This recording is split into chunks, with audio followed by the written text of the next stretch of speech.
रामकृष्ण हरी मित्रांनो, मी ओंकार माने तुमचं स्वागत आहे आजच्या व्हिडिओमध्ये. आज आपला वारीचा 13वा दिवस आणि आज होती आषाढी एकादशी आणि आपल्या दिवसाची सुरुवात झाली होती रात्री 1 वाजता आणि काल झोपलोच नव्हतो. मग उठल्या उठल्या आपल्या गंगाचं घेतलं दर्शन आणि निघालो वारीला जाण्यासाठी. आणि मग मठापाशी जास्त दिंडी निघाली होती, त्यामुळे वाड्यापासूनच आपल्या दिंडीची भेट घेतली आणि दिंडीत निघालो चालत आपल्या पंढरपूरच्या दिशेने. मग जाता जाता आपला कृष्णा होता आणि वारीला जाताना कुणाची वाट न बघता मी दिंडी सोबत निघालो रात्री 1 वाजता. आणि जाता जाता आपल्या स्वामींच्या पण पादुका होत्या.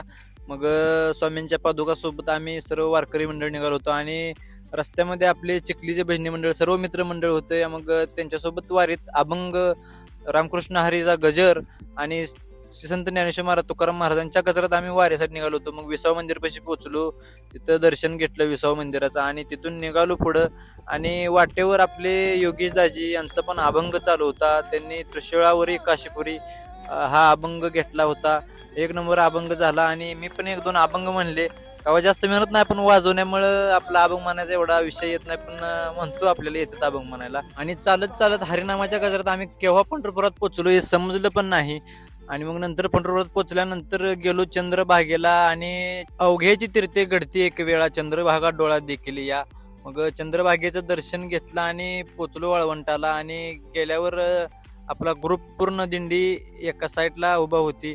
मग सर्वांनी आंघोळी केल्या. आंघोळ केल्यानंतर मग स्वामींची आरती झाली आणि तिथून आम्ही निघालो नामदेव पायरीला दाटणे वाटेनं. तरी पण रात्री भरपूर गर्दी होती.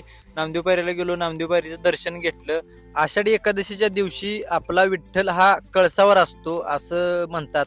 आणि नंतर कळसापाशी गेलो, कळसाचं दर्शन घेतलं, विठ्ठलाचं माझं दर्शन झालं. मग तिथून निघालो वाकरीकडं माघारी. आणि येताना काय वाटलं नाही एवढं, जाताना एवढं पाय दुखत होते, उभ्या उभ्या झोप लागत होती, काय सांगायचं तुम्हाला. मग तसंच झोपीत चालत चालत निघालो, पाय दुखत होते. कृष्णा माझ्यासोबत होता, 2 जण. कृष्णा म्हणत होता थांबव कुठं, तर नको म्हणलं डायरेक्ट आपल्याला वाकरीत जायचं आहे. मग नंतर वाकरीत पोचलो बरोबर 6 वाजता. वाकरीत पोचल्यानंतर गेलो श्री लक्ष्मणदास महाराजांच्या मठामध्ये. खरं तर मित्रांनो, आपले लक्ष्मणदास महाराज रोज पहाटे 3 वाजता चंद्रभागेला स्नान करण्यासाठी आणि विठ्ठलाचं दर्शन घेण्यासाठी जात होते.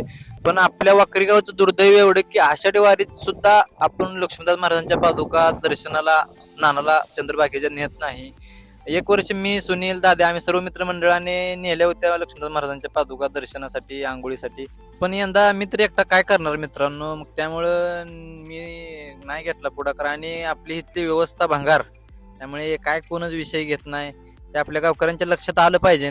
गेल्यानंतर श्री लक्ष्मणदास महाराजांचं दर्शन घेतलं आणि तेवढ्यात स्वामींच्या पादुका आल्या होत्या, पादुकांचं पण दर्शन घेतलं. मग तिथून नंतर गेलो घरी आणि झोपलो जरा. आणि मग नंतर 5 वाजता मठामध्ये आलो होतो.